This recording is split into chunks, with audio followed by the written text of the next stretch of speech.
وعباد الرحمن الذين يمشون على الأرض هونا وإذا خاطبهم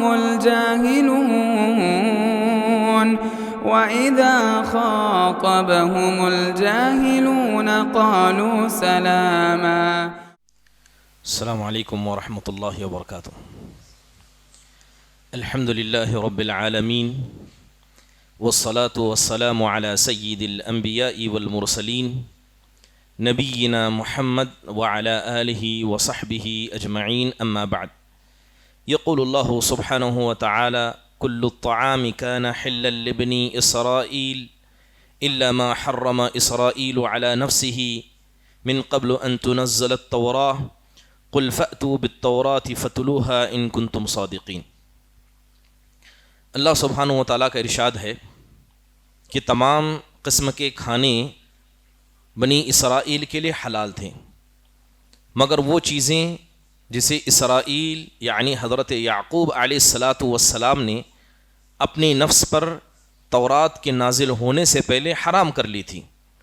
اللہ تعالیٰ کہتا ہے کہ نبی صلی اللہ علیہ وسلم آپ کہیے کہ تم تورات لے آؤ، اس کی تلاوت کرو اور ان چیزوں کو ثابت کرو اگر تم اپنی بات میں سچے ہو. یہ بات ہم سب اچھی طریقے سے جانتے ہیں کہ یہود ایک جھوٹی اور بہتان تراش قوم ہے. انہوں نے نہ اپنے انبیاء کو بخشا نہ انبیاء کے ساتھیوں کو بخشا، یہاں تک کہ جو کتاب اللہ تبارک و تعالیٰ نے نور اور ہدایت بنا کر ان کو عطا کی تھی انہوں نے اپنے خواہشات کے اعتبار سے اسے بھی بدل ڈالا. اسی چیز کا ذکر کرتے ہوئے اللہ تعالیٰ نے کہا کہ یہ یہود دعویٰ کرتے ہیں کہ بہت سارے کھانے یہ حرام تھے اور اللہ کے نبی صلی اللہ علیہ وسلم کیونکہ آپ کی شریعت ابراہیم علیہ السلام کی شریعت والی نہیں ہے اس لیے آپ نے خود سے چیزوں کو حلال بنا لیا. تو اللہ تعالیٰ نے اس کا جواب دیا. حضرت ابن عباس رضی اللہ عنہ کی مشہور روایت ہے، وہ کہتے ہیں کہ یہودیوں کی ایک جماعت اللہ کے نبی صلی اللہ علیہ وسلم کے پاس آئی اور انہوں نے کہا کہ آپ ہمیں بتائیں، ہم چند سوالات آپ کے سامنے رکھنے والے ہیں اور ہمیں پتہ ہے کہ ایک نبی کے علاوہ کوئی اور ان کا جواب دے نہیں سکتا. تو لہذا انہوں نے پوچھا اور کہا کہ بتائیے وہ کون سے ایسے کھانے تھے جو حضرت یعقوب اور ان کے اولاد پر حرام تھے. تو اللہ کے نبی صلی اللہ علیہ وسلم نے جواب دیتے ہوئے کہا کہ بات ایسی نہیں ہے جیسے تم کہتے ہو. حضرت یعقوب علیہ السلام بیمار ہوئے، اتنے سخت بیمار ہوئے کہ انہوں نے اللہ سے نظر مانی اور کہا کہ اللہ اگر مجھے شفا ہوئی تو جو کھانا اور جو پینا مجھے سب سے زیادہ محبوب ہے میں اسے تیرے خاطر چھوڑ دوں گا. اور حضرت یعقوب کو اونٹ کا گوشت اور اس کا دودھ سب سے زیادہ پسند تھا. اللہ تعالیٰ نے ان کو شفا دے دی تو حضرت یعقوب نے اس کو اپنے اوپر روک لیا. تو انہوں نے کہا کہ آپ نے بالکل یہ بات سچی کہی. یہودیوں کی اور ایک جماعت اللہ کے نبی کے پاس آئی اور آ کر سوال کیا اور کہا کہ یہ جو بجلیاں کڑکتی ہیں اس کے بارے میں آپ کیا جانتے ہیں؟ تو اللہ کے نبی صلی اللہ علیہ وسلم نے کہا کہ اللہ کے فرشتوں میں ایک فرشتہ ہے جس کی ذمہ داری ہے، جس کے ہاتھ میں آگ کا کوڑا ہے اور وہ اس کے ذریعے بادلوں کو ادھر سے ادھر بھگاتا ہے، جہاں اللہ چاہتا ہے وہاں وہ لے جاتا ہے. پھر انہوں نے سوال کرتے ہوئے کہا یہ تو بتائیے کہ اس کی آواز کیا ہے، جو بجلی کی آواز کیا ہے؟ تو اللہ کے نبی نے کہا جب اس کوڑے سے بادلوں کو بھگایا جاتا ہے یہ اس کی آواز ہے. پھر تیسرا سوال کیا، کہا کہ حضرت یعقوب علیہ السلام پر کون سا کھانا حرام تھا؟ تب اللہ کے نبی نے بات بتاتے ہوئے کہا کہ حضرت یعقوب کو عرق النساء کی بیماری ہو گئی تھی اور انہوں نے اللہ سے نظر مانا اور نظر ماننے کی بنیاد پر چند کھانوں کو اپنے اوپر روک لیا. ایک تیسری روایت ہمیں ملتی ہے کہ یہودیوں کی جماعت اللہ کے نبی کے پاس آئی اور آ کر سیدھے اعتراض کیا اور کہنے لگے کہ آپ تو دعویٰ کرتے ہیں کہ آپ ملت ابراہیم کو مانتے ہیں، جبکہ حضرت ابراہیم اور ان کی ساری اولاد پر اونٹ، اس کا گوشت اور اس کا دودھ حرام تھا، جبکہ آپ تو اسے کھاتے پیتے ہیں، تو آپ کیسے ملت ابراہیم کے ماننے والے ہیں؟ تو اللہ تعالیٰ نے آیت اٹھا کر کہا کہ جو بات تم کہتے ہو اگر اپنی بات میں سچے ہو تو لاؤ تورات، اور اس بات کو تورات کے ذریعے ثابت کرو. تو اللہ تعالیٰ نے صاف کہا کہ ایسی کوئی چیز ہم نے آل یعقوب پر حرام نہیں کی تھی الا یہ کہ یعقوب علیہ السلام نے اپنے اوپر خود سے کچھ چیزوں کی پابندی لگا دی تھی۔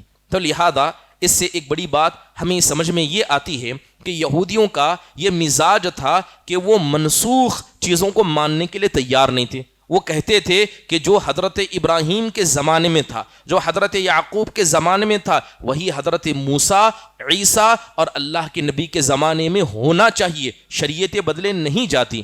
جبکہ یہ اللہ کا اصول ہے کہ اللہ تعالیٰ نے ہر نبی کو الگ شریعت عطا کی، ہر نبی کی شریعت دوسری نبی سے جدا ہوتی ہے، کیونکہ ہر قوم دوسری قوم کے حالات جدا ہوتے ہیں۔ حضرت موسیٰ علیہ السلام کے زمانے میں جادو کا دورہ تھا تو اللہ نے ایسی شریعت عطا کی جو اس وقت کے لوگوں کے موافق ہو۔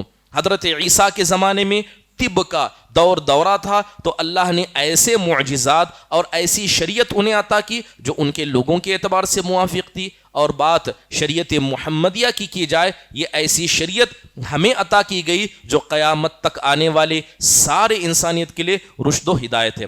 اس لیے اللہ کے نبی صلی اللہ علیہ وسلم کہا کرتے الانبیاء اخوۃ لعلات امہاتہم شتیٰ ودینہم واحد۔ آپ صلی اللہ علیہ وسلم کہتے کہ یہ سارے انبیاء علاتی بھائی ہیں، یعنی ان سب کی مائیں الگ الگ ہیں مگر ان کے باپ ایک ہیں، یعنی ان سب کا دین ایک ہے مگر ان کی شریعتیں الگ الگ ہیں۔ اسی کا ذکر اللہ نے قرآن میں کرتے ہوئے کہا لِكُلٍّ جَعَلْنَا مِنْكُمْ شِرْعَةً وَمِنْهَاجًا، کہ ہم نے تم میں سے ہر نبی کے لیے ایک شریعت، ایک طریقت بنائی ہے۔ بات اگر اتفاقیات کی اور اختلافات کی جائے، جی ہاں کچھ چیزیں ایسی تھی جو سارے انبیاء کے نزدیک ایک جیسی تھی، سارے انبیاء سارے مناہج اور اسی طرح ساری شریعتوں میں ایک تھی، لیکن بہت ساری چیزیں ایسی بھی تھی جو ہر شریعت کے اندر ایک دوسرے سے جدا تھی۔ بات اگر اتفاقیت کی جائے تو سب سے پہلی چیز جو تمام انبیاء کے نزدیک ایک جیسی تھی وہ مصدر کا ایک ہونا ہے،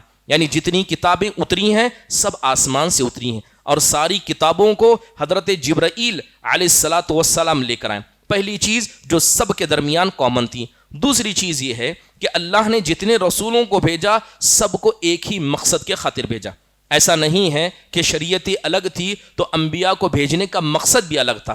اللہ تبارک و تعالیٰ نے قرآن مجید میں اس کا تذکرہ کرتے ہوئے کہا وَلَقَدْ بَعَثْنَا فِي كُلِّ أُمَّةٍ رَسُولًا أَنِ اعْبُدُوا اللَّهَ وَاجْتَنِبُوا الطَّاغُوتَ، کہ ہم نے ہر امت میں ایک رسول بھیجا اور اس رسول کا فرمان تھا کہ ایک اللہ کی عبادت کی جائے، طاغوت یعنی شیطان سے بچا جائے۔ تیسری اہم بات، جتنے عقیدے کے مسائل تھے تقریباً تمام شریعتوں کے نزدیک ایک جیسا تھی۔ مثال کے طور پر اللہ پر ایمان، اس کے رسولوں پر ایمان، بعث بعد الموت پر ایمان، جنت اور جہنم کا تذکرہ، یہ سب کے نزدیک ایک جیسا تھا۔ یہ بات الگ ہے کہ یہودیوں نے اور نصارہ نے عقیدے کے اندر بہت ساری ایسی گمراہیوں کو داخل کیا جو حقیقت میں نہیں تھی۔ مثال کے طور پر کہا جائے عقیدت التثلیث، جسے ٹرینٹی کہا جاتا ہے کہ اللہ ہے، نعوذ باللہ اللہ کی بیوی ہے، نعوذ باللہ اللہ کا بیٹا ہے۔ یہ عقیدہ ان کا اپنا بنایا ہوا تھا۔ یہودیوں نے حضرت عزیر کو اللہ کا بیٹا بنایا جبکہ یہ کتابوں کے اندر موجود نہیں تھا۔ تیسری اہم بات کہ جتنی امتیں گزری ہیں سب کے نزدیک کچھ عام قاعدے تھے۔ پہلا عام قاعدہ کہ جو آدمی اچھا کرے گا اس کو اچھا بدلہ ملے گا، جو برا کرے گا اسے برا بدلہ ملے گا، کوئی آدمی کسی کا بوجھ نہیں اٹھا سکتا۔ اللہ نے قرآن میں تذکرہ کرتے ہوئے کہا ام لم ينبأ بما في صحف موسى وابراہیم الذی وفى الا تزر وازرة وزر اخرى۔ اس کے علاوہ اللہ تبارک و تعالیٰ نے تمام نبیوں کے اندر ایک عام قاعدہ یہ رکھا تھا کہ زمین کے وارث یہ نیک لوگ ہوں گے، چاہے ظالم کتنا بھی طاقتور ہو لیکن فیصلے ہمیشہ نیک لوگوں کے لیے ہوں گے۔ اس کے علاوہ تمام انبیاء نے فساد کے خلاف آواز اٹھائی۔ جب زمین میں فساد مچتا ہے سارے انبیاء نے خلاف آواز اٹھائی، جیسے کہ ایک سے زیادہ معبودوں کی عبادت کرنا، یہ زمین میں فساد ہے۔ اس لیے حضرت یوسف علیہ السلام نے جب اپنے ساتھیوں سے گفتگو کی تو سب سے پہلے جو نصیحت اپنے جیل کے ساتھیوں کو حضرت یوسف نے کی وہ یہی تھی، اور کہا تھا ارباب متفرقون، یہ تو بتاؤ کہ الگ الگ خدا یہ ہمارے لیے بہتر ہیں یا ایک جو واحد ہے اور قہار ہے یہ ہمارے لیے بہتر ہے۔ قوم لوط کے دیکھیں کہ انہوں نے ایک ایسے فحش کام کو انجام دیا جس کو زمانے میں کسی نے انجام نہیں دیا، تو یہ فساد تھا۔ حضرت لوط اس کے خلاف گئے۔ حضرت شعیب کے زمانے میں ڈنڈی ماری جاتی تھی، یہ فساد تھا، اس کے خلاف حضرت شعیب گئے۔ اس کے علاوہ اگر عبادتوں کو دیکھا جائے، جی ہاں بہت ساری ایسی عبادتیں تھیں جو تقریباً تمام انبیاء کے نزدیک ایک تھی۔ خصوصی طور پر حضرت ابراہیم علیہ السلام سے لے کر اللہ کے نبی تک جتنے انبیاء آئے سب کے نزدیک نماز کا تذکرہ ملتا ہے، سب کے نزدیک زکوٰۃ کا تذکرہ ملتا ہے، سب کے نزدیک روزہ اور حج کا تذکرہ ملتا ہے۔ یہاں تک کہ امام ابن کثیر رحمہ اللہ نے کہا کہ جتنے انبیاء حضرت ابراہیم کے بعد آئے ہیں سب نے حج کیا ہے، سب نے حج کیا ہے اور اپنی امت کو حج کی دعوت دی۔ اس کے علاوہ تمام انبیاء کے نزدیک ایک چیز بڑی کامن تھی کہ سب نے دجال کے فتنے سے اپنی قوم کو ڈرایا۔ حالانکہ یہ بات انہیں نہیں پتہ تھی کہ دجال آخری زمانے میں نکلا، بلکہ حدیثوں کی روح سے دیکھا جائے تو حضرت نوح علیہ السلام بھی کیا ہے اپنی قوم کو دجال کے فتنے سے ڈراتے تھے۔ اب ایک سوال عمومی طور پر یہ پیدا ہوتا ہے کہ جب دجال اس زمانے میں نکلنے ہی والا نہیں تھا تو آخرکار نبیوں کو کیوں حکم دیا گیا کہ وہ دجال کے فتنے سے ڈرائیں؟ یہ بات صرف اللہ جانتا تھا، اس وقت کے نبی کو نہیں پتا تھی، یہاں تک کہ جب اللہ کے نبی کو بھی حکم دیا گیا کہ آپ دجال سے اپنی امت کو ڈرائیں، آپ کو بھی نہیں پتا تھا کہ دجال کب نکلنے والا۔ اس کا تذکرہ ایک حدیث میں ملتا ہے، اللہ کے نبی نے کہا ان یخرجوا وانا فیکم فانا حجیجہ، اللہ کے نبی نے کہا کہ اگر دجال اب نکل جائے اور میں تمہارے درمیان موجود ہوں تو میں اس کے لیے کافی ہوں۔ بعد میں آپ کو بتایا گیا کہ دجال آخری زمانے میں نکلے گا جب حضرت عیسیٰ آئیں گے، اس لیے ہر قوم کے لوگوں نے اپنی قوم کو دجال سے ڈرایا۔ بات اگر چند مثالوں کی جائے کہ ماقبل شریعتیں اور ہماری شریعت کے اندر بہت ساری بنیادی چیزوں کا فرق ہے، چلیے چند مثالیں دیکھیے۔ مثال کے طور پر حضرت آدم علیہ السلام کے زمانے میں سگی بہنوں سے شادی کرنا یہ شریعت کا حصہ تھا، اور ہم نے حابل اور قابل کا قصہ سنا ہے۔ حضرت آدم علیہ السلام کے زمانے میں حضرت آدم کو جب بھی اولاد پیدا ہوئی وہ دو ایک ساتھ ہوئی، ایک لڑکا اور ایک لڑکی ایک ساتھ پیدا ہوتے، اور دوسری مرتبہ ایک لڑکا ایک لڑکی ساتھ پیدا ہوتے، تو لہذا سگی بہنوں اور سگی بھائیوں کے درمیان شادی کی جاتی، یہ ان کی شریعت میں جائز تھا، مگر شریعت اسلامیہ کے اندر سگی بہنوں سے یا رضاعی بہنوں سے تمام رشتوں کو حرام قرار دیا گیا۔ اس کے علاوہ جیسے میں نے حضرت یعقوب علیہ السلام کا تذکرہ کیا، ان کے زمانے میں کچھ کھانے ایسے تھے جن کو انہوں نے اپنے اوپر حرام قرار لیا تھا۔ وہ کیا تھا؟ اونٹ کا گوشت تھا۔ حضرت یعقوب اور ان کی اولاد نے کبھی اونٹ کا گوشت نہیں کھایا، نہ اونٹ کا دودھ پیا، کیونکہ اسے انہوں نے اپنے اوپر حرام کر لیا تھا، جبکہ شریعت اسلامیہ کے اندر یہ چیزیں حلال ہیں۔ اس کے علاوہ حضرت موسیٰ علیہ السلام کے زمانے میں بہت ساری چیزیں حرام تھیں جو ابھی حلال ہیں۔ مثال کے طور پر ہر 2 ناخون کے پیر والا پرندہ حرام تھا۔ حضرت موسیٰ کے زمانے میں نہ اونٹ کھانا جائز تھا، شتر مرغ ہو، بطخ ہو یا بہت سارے پرندے ہیں، ان تمام چیزوں کو حضرت موسیٰ اور اس شریعت کے اندر حرام قرار دیا گیا تھا، بلکہ جو گائے اور بکری کی چربی ہے وہ بھی نہیں کھا سکتے تھے، جبکہ شریعت اسلامیہ میں الحمدللہ ان سب کی اجازت موجود ہے۔ محترم حاضرین، ہفتے کے دن کام کرنا، ہفتے کا دن جسے یوم السبت کہا جاتا ہے، حضرت ابراہیم کے زمانے میں اس کی اجازت تھی، حضرت موسیٰ کے زمانے میں اس کو حرام قرار دیا گیا، اور ہماری شریعت کے اندر اس کو حلال قرار دیا گیا۔ اس کے علاوہ حضرت ابراہیم علیہ السلام کے زمانے میں بیوی ہونے کے بعد بھی لونڈی کو رکھنا جائز تھا، بیوی کی موجودگی میں لونڈی رکھنا جائز تھا، لیکن حضرت موسیٰ کی شریعت میں اس کو حرام قرار دیا گیا۔ اس لیے آپ دیکھیں کہ حضرت ابراہیم کی بیوی حضرت ہاجرہ تھی، مگر آپ نے حضرت سارہ کو بطور لونڈی اپنے پاس رکھا تھا، مگر حضرت موسیٰ علیہ السلام کی شریعت میں اس کی کوئی دلیل آپ نہیں دیکھیں گے۔ اور تعجب کی بات یہ ہے کہ حضرت موسیٰ پر یہ چیز حرام تھی، مگر حضرت موسیٰ کی شریعت کو ماننے والے حضرت داؤد اور حضرت سلیمان علیہ السلام کے شریعت میں اس کی اجازت دے دی گئی۔ اس لیے آپ نے سنا ہوگا کہ حضرت داؤد اور سلیمان علیہ السلام کی ان کے یہاں بیویوں کی ایک بڑی تعداد تھی۔ حضرت سلیمان کے پاس صرف حدیث کے روح سے دیکھا جائے 100 بیویاں موجود تھیں، جبکہ یہ چیزیں قوم موسیٰ کے پاس جائز نہیں تھیں۔ اس کے علاوہ حضرت یعقوب علیہ السلام کے زمانے میں 2 سگی بہنوں سے شادی کرنا جائز تھا۔ اگر 2 سگی بہنیں ہیں تو ایک آدمی انہیں اپنے نکاح میں جمع کر سکتا ہے۔ تورات میں حرام قرار دیا گیا اور اس چیز کو شریعت اسلامیہ کے اندر بھی حرام قرار دیا گیا۔ بات اگر قصاص کی کریں، قصاص کا مسئلہ ایسا تھا، عمومی طور پر قوم موسیٰ اور قوم عیسیٰ کے نزدیک جب آپ قصاص کو دیکھیں گے تو قصاص کے یہاں ان کا نظام الگ تھا۔ اگر کسی آدمی نے کسی آدمی کو قتل کیا تو اسے بھی قتل کیا جائے گا، کوئی دوسرا آپشن ہی نہیں تھا۔ اور یہ چیز ان کے یہاں تھی، کسی نے ہاتھ توڑا اس کا ہاتھ توڑا جائے گا، کسی نے دانت توڑے تو اس کے دانت توڑے جائیں گے، لیکن شریعت اسلامیہ میں اس کی آزادی دی گئی۔ اگر کوئی آدمی قتل کرتا ہے اسے قتل بھی کیا جائے گا، لیکن مقتول کے گھر والے اگر قاتل کو معاف کرنا چاہیں تو شریعت نے اس کا اختیار دیا، جبکہ بنی اسرائیل کے یہاں اس کا اختیار موجود نہیں تھا۔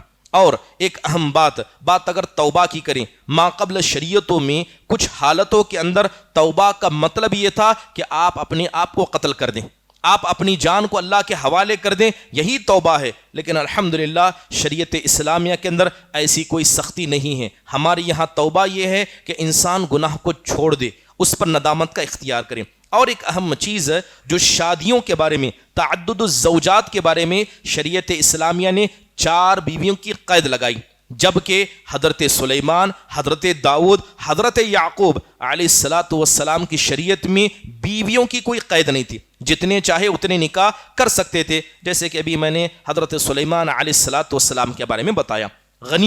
غنیمت کا مال یہ ہمارے لیے حلال ہے، جبکہ ما قبل امتوں میں غنیمت کا مال حرام تھا، اور اس کے علاوہ قبلہ بھی الگ تھا۔ اب الحمدللہ مسلمانوں نے دونوں قبلوں کی طرف نماز ادا کی، جبکہ آپ جائیں حضرت موسیٰ، حضرت عیسیٰ یا ان سے ما قبل شریعتوں کو دیکھیں، سب کا قبلہ بیت المقدس تھا، سب کا قبلہ بیت المقدس تھا۔ اس کے علاوہ جو نماز کی تعداد، 5 وقتہ نمازیں، ان کا طریقہ، اس کے ارکان، اس کے واجبات جو ہمارے یہاں موجود ہیں، یہ ما قبل امتوں کے پاس نہیں تھا۔ اس لیے اس حدیث پر غور کریں کہ جب حضرت موسیٰ نے اللہ کے نبی سے کہا کہ آپ کو 50 نماز کا تحفہ دیا گیا ہے، آپ کی امت اس کی طاقت نہیں رکھتی، تو ابن حجر رحمہ اللہ علیہ اور دیگر نے کہا ہے کہ حضرت موسیٰ کے زمانے میں اس سے زیادہ تعداد نماز کی موجود تھی، مگر اللہ تعالیٰ نے ہمیں یہ احسان کیا، کہا ہن خمس وہن خمسون، کہ یہ نمازیں 5 ہیں مگر اس کا ثواب کتنا ہے؟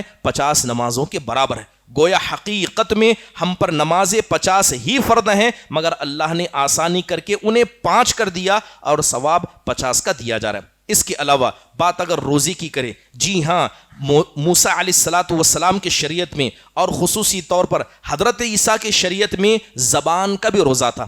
آپ اگر روزہ رکھیں تو آپ کو بولنا ہی نہیں ہے، جب تک روزہ ختم نہیں ہوتا زبان سے لفظ نہیں نکال سکتے، جیسے کہ حضرت مریم علیہ السلام کے قصے میں ملتا ہے۔ بلکہ روزے کا ایک نیا طریقہ ان کے یہاں تھا، وہ طریقہ یہ تھا کہ اگر کوئی آدمی صبح میں سحری کر لے اور شام میں افطار کر لے تو رات یعنی دوسرا دن آنے تک وہ کھا سکتا تھا، وہ پی سکتا تھا، یہاں تک کہ بیوی سے ملاقات کر سکتا، مگر اسے سونے کی اجازت نہیں تھی۔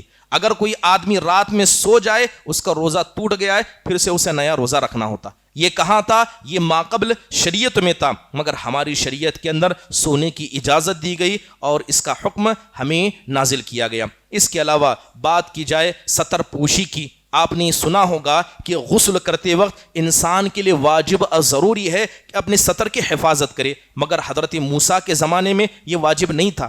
اس لیے آپ دیکھیں کہ یہودی قوم جو مسلمان تھی، حضرت موسیٰ پر ایمان لا چکی تھی، وہ مل مل کر برہنہ نہاتے تھے، اور حضرت موسیٰ خود برہنہ نہاتے تھے کیونکہ ان کی شریعتوں میں اس کی اجازت موجود تھی۔ یہاں تک کہ حضرت ایوب علیہ السلام کے بارے میں ملتا ہے کہ وہ ایک مرتبہ صحیح بخاری کی روایت ہے کہ برہنہ غسل کر رہے تھے تو آسمان سے ٹڈیاں گریں، تو انہوں نے اپنا کپڑا نکال کر ان ٹڈیوں کو جمع کرنا چاہا۔ اس کے علاوہ بات اگر دیت کی کریں، بہت ساری ایسی چیزیں ہیں جو ما قبل شریعتوں کے اندر موجود تھی، مگر ان تمام شریعتوں کے اندر اس کو بدل دیا گیا۔ یقین جانیے اب ما قبل شریعتوں کے اندر جو سختیاں تھی، اللہ نے ان تمام سختیوں کو ہمارے لیے آسانی میں بدل دیا۔ بنی اسرائیل کا زمانہ تھا کہ اگر کسی کے کپڑے پر گندگی لگ جائے اتنا کپڑے کا حصہ کاٹنا ضروری تھا، گندگی لگ جائے کپڑے کو کاٹ کر پھینکا جائے گا، لیکن شریعت اسلامیہ میں اس گندگی کو آپ دھو دیں، وہ اللہ تبارک و تعالیٰ کی جانب سے یہ ہمارے لیے آسانی ہے۔